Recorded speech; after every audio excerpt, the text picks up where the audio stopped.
the time to actually, have the best of conversations around sustainability. With that, everyone, moving on and taking this ahead, we are jumping into a special segment. We now have amidst us our chief guest, and it is absolutely my privilege to welcome with us Gopal Rai, Environment Minister, Delhi. Ladies and gentlemen, Mr. Gopal Rai is an Indian politician and a prominent leader of the Aam Aadmi Party. He serves as a cabinet minister in Delhi government, overseeing critical portfolios like environment, development and general administration. Can we all put our hands together as our chief guest, Mr. Gopal Rai, joins us on the stage along with our moderator, Shireen. Hello everyone, ABP live का green vision, इससे पहले बहुत महत्वपूर्ण session आपने यहाँ पर देखे और बेहद ज़रूरी हो जाता है आज के इस दौर में इस तरह के प्लेटफॉर्म पर इतनी ज़रूरी बातों को करना जिस पर हम सिर्फ डिस्कशन नहीं करते, हम एक प्लान, हमारा फ्यूचर प्लान क्या हो सकता है, हमारी सरकार क्या कर रही है, हमारे एक्सपर्ट्स उस पर क्या कहते हैं, ये तमाम बातों का जिक्र इस तरह के प्लेटफॉर्म से करना। और इसीलिए एबीपी लाइव का ये ग्रेट इनिशिएटिव है ग्रीन विजन, जिसके ज़रिए हम बात कर रहे हैं बहुत महत्वपूर्ण पहलुओं पर। लेकिन हमारे बीच गोपाल राय जी हैं, दिल्ली सरकार में मंत्री हैं और पर्यावरण मंत्रालय भी संभाल रहे हैं। सबसे पहले तो एक बार ज़ोरदार तालियों के साथ स्वागत कीजिए हमारे खास मेहमान का। और मैं पूरी उम्मीद के साथ गोपाल जी ये सेशन शुरू करना चाहती हूँ कि आज हम यहाँ पर ऐसी बातें करेंगे जिससे हमें सल्यूशन मिलेगा, जिससे हमें पता चलेगा कि हम जो जहरीली हवा में जी रहे हैं वो कब आखिर ख़त्म होगा, हमारी जो ये घुटती हुई दिल्ली है ये कैसे उससे निकलेगी। तो सबसे पहला सवाल मेरा यही है आपसे, हर साल दम घुट रहा है दिल्ली का, क्या सल्यूशन है सर और क्यों हो रहा है ऐसा? देखिए, पहली बात तो मैं आपके सभी दर्शकों को बताना चाहता हूं कि केवल दिल्ली का दम नहीं घुट रहा है, पूरा उत्तर भारत प्रदूषण की समस्या से जूझ रहा है। दिल्ली देश की राजधानी है और इसलिए हम सब लोगों की जिम्मेदारी ज़्यादा है। लेकिन ऐसा नहीं है कि इसका समाधान नहीं है, और दिल्ली के अंदर इसका समाधान हो रहा है। लेकिन अभी तक जितने रिसर्च हुए, चाहे लोकल लेवल पे हुए हों, चाहे नेशनल लेवल पे हुए हों, चाहे इंटरनेशनल लेवल पे हुए हों, प्रदूषण की समस्या राज्यों की समस्या नहीं है। जैसे ही हम इसे कहते हैं कि ये एयर पोल्यूशन है, ये ग्राउंड पोल्यूशन नहीं है, इसका नाम ही है एयर पोल्यूशन। एयर पोल्यूशन का मतलब ये है कि हवाओं में जो पोल्यूशन के जो पोल्यूटेंट होते हैं वो हमारे सांसों के माध्यम से हमें प्रभावित करते हैं। अभी तक इंसान की नहीं चली है, इसलिए हवाओं की बाउंड्री नहीं बनी है। उत्तर भारत में 250 किलोमीटर का एयर शेड है, इसीलिए पूरे उत्तर भारत में जहां भी कोई गतिविधि होती है उसका इम्पैक्ट दिल्ली को झेलना पड़ता है। रिसर्च अभी इस साल भी, पहले भी centre for science and environment ने एक रिपोर्ट जारी की है। वो रिपोर्ट ये कहती है कि दिल्ली के अंदर जो पोल्यूशन है उसमें केवल 30% दिल्ली के लोकल सोर्सेज का पोल्यूशन है और 70% जो पोल्यूशन है वो दिल्ली को बाहर के पोल्यूशन को झेलना पड़ रहा है। अब अगर आप 250 किलोमीटर का अगर हमारा एयर शेड है, हम जो काम करते हैं दिल्ली कुल मिलाकर के 40 से 50 किलोमीटर के रेंज में है। 40 से 50 किलोमीटर के रेंज में हम बहुत सारे काम कर रहे हैं, लेकिन जो 200 किलोमीटर का रेंज है, जब तक दोनों साथ में काम नहीं करते तब तक इसका समाधान अस्थायी तौर पे निकलना मुश्किल है। लेकिन दिल्ली के अंदर काम करते हुए जो मेरा अनुभव है कि अगर 250 किलोमीटर में एक साथ दिल्ली के अंदर ही जो हम काम कर रहे हैं अगर उसको मल्टीप्लाई करें सभी मिल करके, तो आज जो प्रदूषण का स्तर है उसमें काफी कमी लाई जा सकती है। इसके लिए 3 चीजों की जरूरत है। एक, सेंटर गवर्नमेंट, दिल्ली गवर्नमेंट और जितनी एनसीआर की गवर्नमेंट्स हैं उन सबको मिल करके ज्वाइंट विजन पे काम करना होगा, नंबर 1। नंबर 2, हम सब लोगों को भी अपने हिस्से का पोल्यूशन कम करना पड़ेगा। मैं एक उदाहरण आपको बताना चाहता हूं। प्रदूषण पैदा कौन करता है? अब तक जो साइंटिफिक रिसर्च है, 3 कारणों से प्रदूषण होता है। पहला, डस्ट पोल्यूशन, यानी कि जो कंस्ट्रक्शन हो रहा है उसकी वजह से पोल्यूशन हो रहा है। सड़क पे जो रोड डस्ट है उससे हो रहा है। दूसरा है व्हीकल पोल्यूशन। दिल्ली में जो 30% पोल्यूशन है, आपको मैं चार्ट मेरे पास है, 30% जो पोल्यूशन है उसमें लगभग 50% व्हीकल पोल्यूशन है। अब हम लोगों को अपनी जिंदगी जीने के लिए गाड़ियां तो चाहिए, लेकिन हमारा माइंडसेट कहां खड़ा है? हम सब लोग पर डे अपने घर से गाड़ी लेके निकलते हैं। हर व्यक्ति प्रतिदिन 10 से 15 रेड लाइट क्रॉस करता है। 2 मिनट की रेड लाइट है। हम में से कोई भी रेड लाइट पे गाड़ी का इंजन बंद करने को तैयार नहीं है। वो 2 मिनट नहीं है, 15 रेड लाइट अगर आप क्रॉस करते हो तो 2-2 मिनट करके आधा घंटा आप एक बार सोचो, अगर आपके सामने यहीं आपकी गाड़ी आधा घंटा अगर उसका इंजन चल रहा हो तो आप बर्दाश्त नहीं कर पाओगे, लेकिन वो 2-2 मिनट में हो रहा है। आधा घंटा दिल्ली के लाखों लोग बेवजह का पेट्रोल और डीजल रेड लाइट पे फूंक रहे हैं। ये हमारे माइंडसेट का मैटर है। इसलिए जैसा मैंने कहा कि 3 लेवल पे काम करने से समाधान आ सकता है। एक, केंद्र सरकार, दिल्ली सरकार और जितनी हमारे राज्य सरकारें हैं चारों तरफ ज्वाइंट एक्शन प्लान पे काम करें। जो दिल्ली में हो वो पूरे चारों तरफ हो। दूसरा, हमें अपना माइंडसेट चेंज करना पड़ेगा, समाधान निकलेगा और समाधान निकल भी रहा है, धीरे धीरे समाधान निकल रहा है। ठीक है, आपने कहा कि माइंडसेट लोगों को बदलने की ज़रूरत है। जाहिर है कोई भी बदलाव या किसी भी तरीके का अगर हम सुधार चाहते हैं अपने आसपास तो शुरुआत खुद से करनी होगी। लेकिन दूसरी तरफ आपने ये कहा कि सरकारों को साथ आना होगा। दिल्ली सरकार की आप बात कर रहे हैं, यानी कि केंद्र सरकार की आप बात कर रहे हैं। केंद्र में बीजेपी है। जब हम उनसे ये सवाल करते हैं तो वो सीधे तौर पर उंगली आपकी तरफ उठा देते हैं। और अभी आपने भी कहीं ना कहीं यही कहा कि भाई देखिए, वो हम तो काम करने के लिए तैयार हैं, वो हमारे साथ नहीं आ रहे हैं। सर, ये सब कब होता रहेगा? आप उनके ऊपर उंगली उठाएं, वो आप पर, और यहाँ मर कौन रहा है? दिल्ली की जनता। नहीं, दिल्ली की, मैं यही बात आपसे कहना, दिल्ली की नहीं, पूरे उत्तर भारत की जनता प्रभावित है इससे। नोएडा में रहने वाले भी प्रभावित हैं, बिल्कुल, दिल्ली एनसीआर, फरीदाबाद में रहने वाले भी प्रभावित हैं और यहाँ से ज्यादा प्रभावित है। मैं आपको बताना चाहता हूँ, मेरा कहना नहीं है कि वो क्या कर रहे हैं हम नहीं कर रहे हैं। मेरा कहना है कि सबको अपने हिस्से का काम करना पड़ेगा।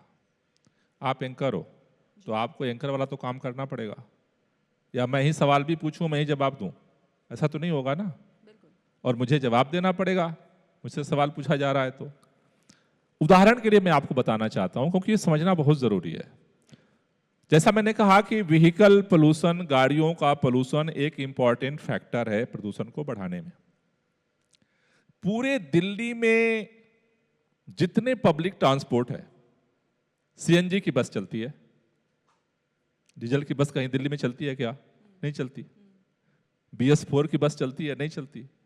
BS3 की बस चलती है? नहीं चलती। सारी सीएनजी की बस चलती है। और पहली बार पूरे देश में सभी राज्यों में सबसे ज्यादा 2000 इलेक्ट्रिक बस आज हम दिल्ली की सड़कों पे चला रहे हैं। अगर दिल्ली में सीएनजी की सारी बसें चल रही हैं, इलेक्ट्रिक की 2000 बस चल रही है, तो आप बताओ उत्तर प्रदेश में चलनी चाहिए या नहीं चलनी चाहिए? हरियाणा में चलनी चाहिए या नहीं चलनी चाहिए? मध्य प्रदेश में चलनी चाहिए या नहीं चलनी चाहिए? राजस्थान में चलनी चाहिए या नहीं चलनी चाहिए? अब दिल्ली में तो हम बस चला सकते हैं। अब आप ये कहो कि मैं हरियाणा में जाके बस चलाऊं electric bus, this is not possible. Uttar Pradesh में मैंने जाके चला सकता। मेरा क्या कहना है कि जैसे दिल्ली के अंदर सीएनजी की पब्लिक ट्रांसपोर्ट है, इलेक्ट्रिक बस चल रही है, हरियाणा, उत्तर प्रदेश, मध्य प्रदेश, राजस्थान, दिल्ली के चारों तरफ उन्हीं बसों को चलाया जाए। इसमें तो कोई गलत बात हम नहीं कह रहे। नहीं, लेकिन ये मुमकिन कैसे होगा, मुझे बताइए। मुमकिन हो सकता है। कैसे होगा? आप सभी राज्यों को और केंद्र सरकार को इसमें रोल प्ले करना पड़ेगा। नहीं तो आपकी तरफ से इसे लेकर क्या किया गया है? कोई हम आपने तो बात की है केंद्र हम से? अपनी केंद्र बात कहीं पर आपने नहीं, रखी है? मेरा हम तो बात बहुत करते हैं, सवाल जवाब का नहीं है ना। मैंने वही बात तो कहा कि भाई केंद्र सरकार अपनी जिम्मेदारी को क्यों नहीं निभाना चाहती है। दिल्ली सरकार बात करे हरियाणा से कि आप बस चलाओ, दिल्ली सरकार बात करे उत्तर प्रदेश से कि आप बस चलाओ, दिल्ली सरकार बात करे राजस्थान मध्य प्रदेश से कि आप बस चलाओ, दिल्ली सरकार बात करे उत्तराखंड से कि बस चलाओ। उनकी जिम्मेदारी नहीं है कोई। दिल्ली में आप एक सरकार है हमारी, उत्तराखंड में भाजपा की सरकार, उत्तर प्रदेश में भाजपा की सरकार, मध्य प्रदेश में भाजपा की सरकार, राजस्थान में भाजपा की सरकार, हरियाणा में भाजपा की सरकार और केंद्र में भाजपा की सरकार। अरे हमारी जितनी जिम्मेदारी है उससे 5 गुना जिम्मेदारी तो उनकी है। हम जो काम कर रहे हैं, मैं तो इतना ही कहता हूं, आप नया मत कुछ करो। दिल्ली के अंदर अगर पब्लिक ट्रांसपोर्ट सीएनजी और इलेक्ट्रिक पर है तो केंद्र सरकार की ये जिम्मेदारी बनती है और सभी राज्य सरकारों की कि वहां की भी बसों को इलेक्ट्रिक और सीएनजी पे लाया जाए, ये जिम्मेदारी बनती है। दिल्ली के अंदर आज हमने ग्रीन बेल्ट बढ़ाया।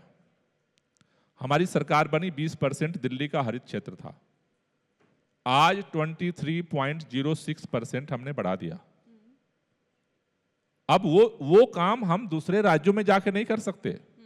और मैंने आपसे क्या शुरू में बताया, 250 किलोमीटर में 50 किलोमीटर दिल्ली सरकार का रेंज है, 200 किलोमीटर जहां से प्रॉब्लम क्रिएट हो रही है वो हमारे रेंज के बाहर है। इसलिए हम इस बात के लिए बार बार कहते हैं कि 50 किलोमीटर में जो हम काम कर रहे हैं उसको मल्टीप्लाई करना पड़ेगा। एक उदाहरण के लिए मैं आपको बताता हूं, दिल्ली में यहां पर जो यंग जनरेशन है उनको तो नहीं याद होगा, लेकिन जितने सीनियर लोग बैठे हैं, दिल्ली के अंदर शाम होते ही पावर कट लगते थे, जैसे अभी भी लगते हैं दिल्ली के चारों तरफ।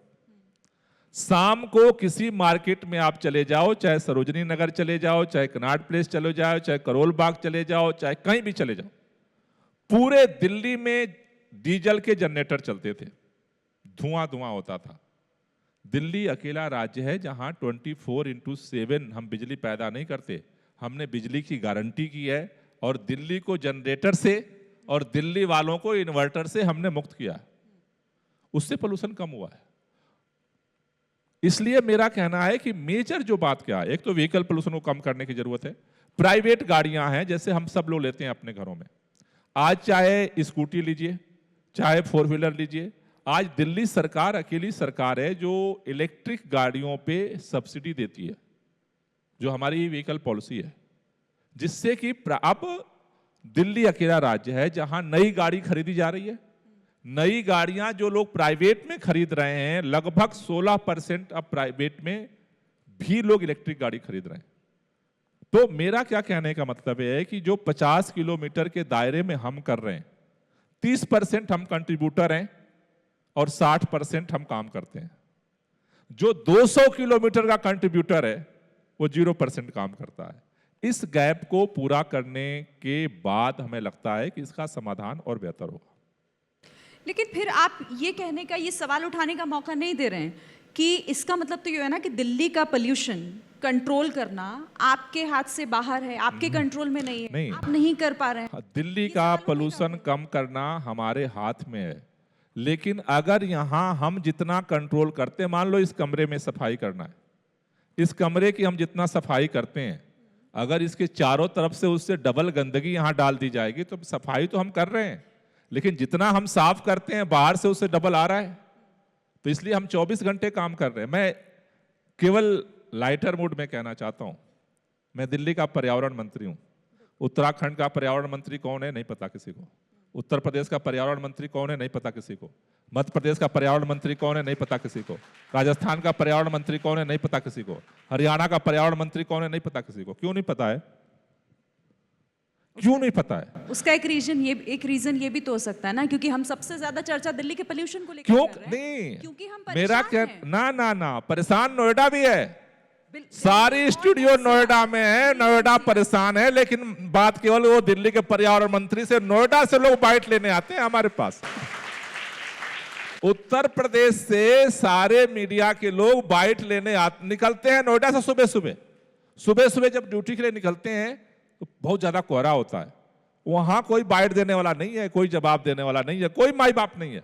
नोएडा से उत्तर प्रदेश से भाग करके आते हैं कहां, दिल्ली के पर्यावरण मंत्री से पूछने कि पोल्यूशन का क्या हाल है, बताओ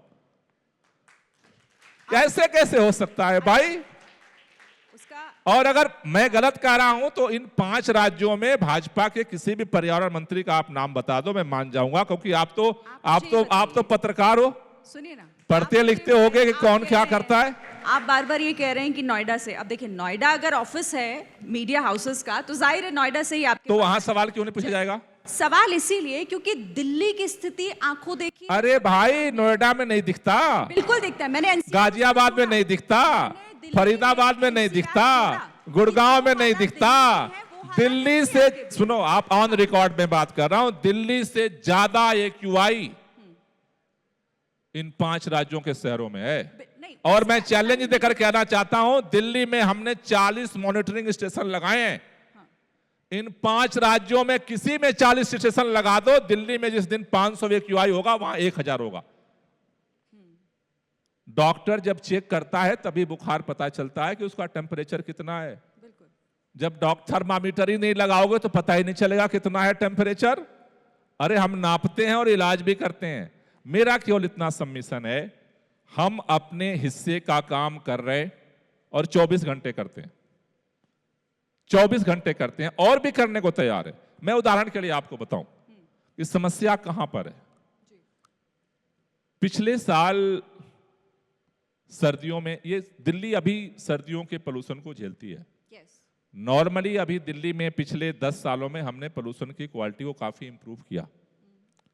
2016 में दिल्ली के लोगों को जो बेहतर दिन मिले थे वो 109 थे। इस साल 206 दिन जनवरी से लेकर के 14 अक्टूबर तक लोगों को मिले। सर्दियों में जब मौसम चेंज होता है, आपने अभी कुछ दिन पिछले सप्ताह देखा होगा कि आसमान में जो एक स्मॉग छा गया। स्मॉग को पूरे दुनिया में जो रिसर्च हुआ है, तोड़ने का 2 रास्ता है, या तो तेज हवा चलेगी या पानी चाहिए, या बारिश हो। बीजिंग ने इसका उपयोग किया, दुनिया के कई देशों में इसका उपयोग हुआ। दिल्ली में हम चाहते हैं कि जब स्मॉग हो, इमरजेंसी सिचुएशन हो, तो आर्टिफिशियल रेन कराई जाए। सारा पैसा हम खर्च करने को तैयार हैं, लेकिन हमें उसके लिए परमिशन चाहिए, क्योंकि यहां देश की राजधानी भी है। आपको मैं बता दूं, अगस्त में हमने पहली बार चिट्ठी लिखी 30 अगस्त को केंद्रीय पर्यावरण मंत्री जी को। आपने हाल ही में भी एक चिट्ठी नहीं, 30 अगस्त को पहली चिट्ठी लिखी हमने कि इसकी तैयारी करने के लिए एक मीटिंग बुलाई है। न जवाब आया, न बैठक हुई। उसके बाद फिर हमने अक्टूबर में 10 अक्टूबर को चिट्ठी लिखी, न जवाब आया, न बैठक हुई। उसके बाद हमने 27 अक्टूबर को चिट्ठी लिखी, फिर तीसरी चिट्ठी, न जवाब आया, न बैठक हुई। और जब ये इमरजेंसी सिचुएशन आ गई और हमें ग्रैब 4 लगाना पड़ा, फिर हमने निवेदन किया हाथ जोड़ करके, अब तो बैठक बुला लीजिए। अच्छा, आप कह रहे हैं कि बार बार आप ये केंद्र से मांग कर रहे हैं कि एक टेबल पर बैठकर इस पर बात हो, नहीं, लेकिन भाई, हो नहीं पा रही। परमिशन बात नहीं है, परमिशन केंद्र सरकार को देनी है तो परमिशन से 1900 मांगेंगे। तो आपको लग रहा है कि ये पोल्यूशन भी सिर्फ और सिर्फ पॉलिटिक्स में उलझ कर रह गया है? नहीं, बात पॉलिटिक्स की नहीं है, बात है कि जिम्मेदारी की। हम कहते हैं जी पोल्यूशन के जितने भी सोर्स हैं वो कंट्रोल करना चाहिए। जैसे दिल्ली के अंदर हम पटाखों पे बैन लगाते हैं।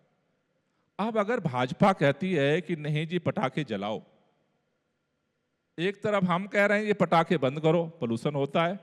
भाजपा कह रही है कि पटाखे जलाओ, किस लिए? कहते हैं जी कि ये हमारे धर्म के ऊपर हस्तक्षेप हो रहा। मैं विनम्रता से बहुत बार पूछता हूं, यहां बहुत सारी यंग जनरेशन बैठी है, दिवाली जब शुरू हुई थी तो इतिहास में कहते हैं कि जब प्रभु श्री राम वनवास से लौट करके आए थे अयोध्या, उस समय दिवाली जो है अयोध्या वासियों ने दिए जला करके उनका स्वागत किया था और दिवाली शुरू हुई थी। अरे उस समय तो पटाखे की, बारूद की खोज भी नहीं हुई थी। हमारे आदि पुरुषों ने दिवाली मना ली बिना पटाखे की। अब कह रहे हैं बिना पटाखे की दिवाली होगी ही नहीं। ये तो सोच की बात है। जिनको इतनी बात समझ में नहीं आती कि पटाखे के पोल्यूशन को कम करना चाहिए, अब सवाल यह है कि दुर्भाग्य यह है कि दिल्ली के चारों तरफ उनकी सरकार है, लेकिन उससे हमें फर्क नहीं पड़ता। हम अपने हिस्से का काम कर रहे हैं, आगे भी करेंगे, और उस दिन का इंतजार कर रहे हैं कि कोई ना कोई तो एक दिन ऐसा आएगा जब इस 250 किलोमीटर में ऐसी स्थिति बनेगी कि हम एक साथ प्लानिंग बनाएंगे, उस दिन दिल्ली का पोल्यूशन खत्म करेंगे। उम्मीद इसी को लेकर है। गोपाल जी, आपने कई बार यहाँ पर लोगों का भी जिक्र किया, आपने कहा कि लोगों को खुद से भी शुरुआत करनी होगी। तो ये जो तमाम आपकी कोशिशें हैं, जो प्रयास दिल्ली को पोल्यूशन फ्री करने को लेकर किए जा रहे हैं, आप इसमें लोगों को कैसे अवेयर किया जाए, पब्लिक खुद से कैसे इनिशिएट करे, इसे लेकर क्या क्या किया जा रहा है? देखिए, अवेयरनेस कैंपेन भी हम काफी कर रहे हैं और उसका इम्पैक्ट भी हो रहा है। जैसे अभी आप दिल्ली में कहीं भी जाओगे तो ऑटो के पीछे एक स्टिकर हमने लगाया है, रेड लाइट ऑन गाड़ी ऑफ। आप में से कितने लोगों ने देखा है कहीं ऑटो के पीछे ये स्टिकर लगा हुआ? काफी सारे। काफी लोगों ने देखा है। तो आप समझो कि 50% ने तो उसे देखा है, ठीक है। अब ये जो 50% जिन लोगों ने देखा है, ये रेड लाइट पे अभी गाड़ी बंद नहीं करते, अभी देखा है। लेकिन जो देख रहे हैं उनमें से 50% यानी कि 25% लोगों को अब जब वो सामने ऑटो वाला खड़ा होता है ना, उस पर लिखा होता है रेड लाइट ऑन गाड़ी ऑफ। अब नॉर्मली तो लोग देखो फोन पे बिजी होते हैं गाड़ी चलाते समय, तो वो ध्यान नहीं देते कि आगे पीछे क्या लिखा है, क्या हुआ है। लेकिन जिसका ध्यान जाता है, वो गाड़ी उसकी चल रही होती है, वो सामने से कोई देखता है ना तो उसको शर्म आती है, अब गाड़ी बंद कर देता है। तो लगभग 25% लोगों ने रेड लाइट पे गाड़ियां बंद करनी शुरू कर दी हैं। ये बड़ा अचीवमेंट है। जैसे दिल्ली के अंदर पटाखे प्रतिबंधित हुए, 4 साल पहले जब हमने बैन लगाया था तो बहुत सारे लोगों को ये नहीं समझ में आ रहा था कि क्या करें। लोगों ने पटाखे जलाए, हमने पूछा भाई पटाखे जलाए, बोले नहीं नहीं नहीं, वो बच्चे बड़े जिद कर रहे थे इसलिए जलाए। बच्चे नहीं जिद कर रहे थे, जितने बड़े पटाखे जलाते हैं सब झूठ बोलते हैं कि बच्चे जिद करते हैं। आज दिल्ली के 70% बच्चे ये जिद करते हैं कि हमारी जिंदगी खतरे में मत डालो, पटाखे मत जलाओ। आज दिल्ली में पटाखे अगर रुक रहे हैं जलना तो बच्चों की वजह से रुक रहे हैं, क्योंकि वो ज्यादा अवेयर है। क्योंकि उनको अभी कोई बच्चा 10 साल का है, उसे अपनी जिंदगी अभी 15 साल का है, उसे अभी पूरी जिंदगी जीनी है, वो ज्यादा सेंसिटिव है। लेकिन अवेयरनेस बढ़ रही है, स्कूलों में अवेयरनेस बढ़ रही है।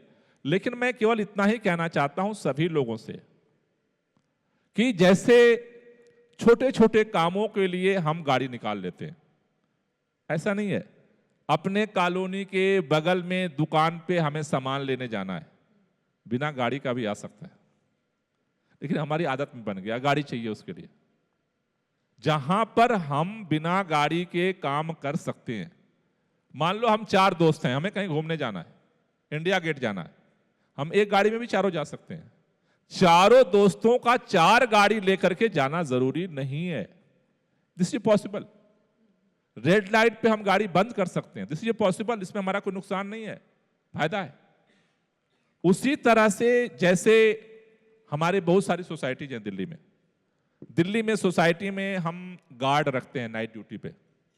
जब हम गार्ड की तनख्वाह देने की हमारी सोसाइटी सक्षम है तो उसे इस ठंड के महीने में एक हीटर भी दे सकते हैं हम, उसे लकड़ी नहीं जलाना पड़ेगा। लकड़ी जलाते हैं लोग रात में ठंड की वजह से। तो छोटे छोटे कारण क्या है, देखो पहले हमें यह सोचना है, एक चेकलिस्ट बना लो, हम दिन भर में कितना पोल्यूशन पैदा करते हैं, अपनी एक चेकलिस्ट बना लो। एक दिन में ये नहीं होगा, लेकिन धीरे धीरे हो जाएगा। कोरोना जब आया था, पहली बार जब हुआ, मास्क लगाओ, कितना बुरा लगता था, मास्क लगाएं कैसा चेहरा दिखता है हमारा, हाँ पहचान में नहीं आ रहा, हाँ जलन होती थी, कान में दर्द हो जाती थी रगड़ से। लेकिन जब धीरे धीरे देखा, अच्छा वो भी लगा रहा है, वो भी लगा रहा है, वो भी एक महीने बाद दर्द भी खत्म हो गया, जलन भी खत्म हो गया, क्योंकि ये हमारे सब कॉन्शियस ने एक्सेप्ट कर लिया कि अगर जिंदगी बचानी है तो सबसे बड़ा हथियार मास्क है। इसी तरह से हमारे सब कॉन्शियस को, क्योंकि देखो पहले चीज पैदा होती है, सरकार तो उसके बाद आती है कि भाई इसे खत्म कैसे किया जाए। तो इसलिए अगर हम अपनी चेकलिस्ट बना लें, पोल्यूशन पैदा करने वाले सारे इसी हॉल में बैठे हुए हैं, यहां बैठा हुआ एक भी शख्स ऐसा नहीं जो पोल्यूशन पैदा ना करता हो। तो अपने हिस्से का पोल्यूशन हम एक चेकलिस्ट, जो जरूरी है वो तो देखो हम कटल नहीं कर सकते, लेकिन बेवजह का जो हम पोल्यूशन पैदा करते हैं वो हम अपने बिहेवियर चेंज से, माइंडसेट के चेंज से कंट्रोल कर सकते हैं, और वो हमें करना पड़ेगा। आज नहीं करेंगे कल करना पड़ेगा। और मुझे लगता है कि अगर तीनों का संगम हो जाए, लोगों की अपनी जिम्मेदारी, दिल्ली सरकार की सक्रियता और केंद्र सरकार और 200 किलोमीटर की जो सरकारें हैं उनका कोऑपरेशन, मैं जिम्मेदारी से कह रहा हूं कि जो आज प्रदूषण है, आज हमने 34% पोल्यूशन कम किया है दिल्ली में हमारी सरकार बनने के बाद। ये 60% कम हो सकता है। आप कोशिशें कर रहे हैं, आपने वो आंकड़े भी दिखाए और बताए हमारी पब्लिक को भी और दिल्ली वालों को भी कि किस तरीके से आम आदमी पार्टी की कोशिशों का असर होता हुआ दिख रहा है। सुप्रीम कोर्ट हर साल, इस बार भी सुप्रीम कोर्ट ने खुद इस मामले में संज्ञान लिया, इस पर सुनवाई भी हुई और फटकार भी लगाई। फटकार इस बात को लेकर आपको भी और केंद्र सरकार को भी कि आप लोग देरी क्यों कर देते हैं, चाहे ग्रैप 4 लागू करना हो या फिर जो और दूसरे गाइडलाइंस जो आप जारी करने की बात कहते हैं, लेकिन उसे सोचने में, करने में, उसको इम्प्लीमेंट करने में इतना समय क्यों लग जाता है? माननीय सर्वोच्च न्यायालय ने क्या कहा मैं उस पर नहीं जाना चाहता। मैं आपको ये बताना चाहता हूँ, ग्रैप 4 बहुत बाद में लागू होता है, नवंबर में लागू होता है। अकेली सरकार है दिल्ली सरकार जिसने अपना विंटर एक्शन